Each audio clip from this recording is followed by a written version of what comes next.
Alors, un nouveau rapport État-marché, ça passe pour certains, comme les députés UMP Philippe Houillon, par un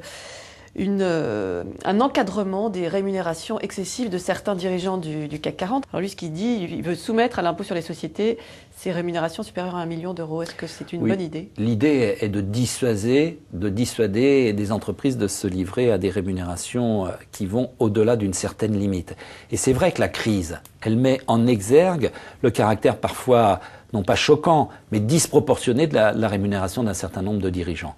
Et le fait de limiter pendant une période provisoire, par exemple, de fiscaliser ces rémunérations n'est pas en soi choquant. Moi, je suis attaché à ce que les choses soient bien ordonnées, c'est-à-dire que ce soit les actionnaires, les administrateurs des sociétés qui puissent donner le là, mais qu'il y ait une certaine fiscalisation pour éviter d'aller vers un débordement excessif n'est pas dans cette période quelque chose qui doit nous choquer. Donc, en tout cas, cette crise rebat les cartes parce que quand on lit la tribune qu'ont publiée de concert le président français et le président brésilien, Nicolas Sarkozy et Lula, où ils appellent tous les deux à une dimension, à une attention prioritaire à la dimension sociale de la mondialisation. Je sais pas, on a l'impression d'entendre du Chirac dans le texte, non?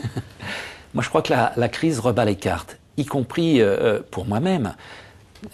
De quoi s'aperçoit-on? Que c'est le couple État-marché qui fonctionne aujourd'hui.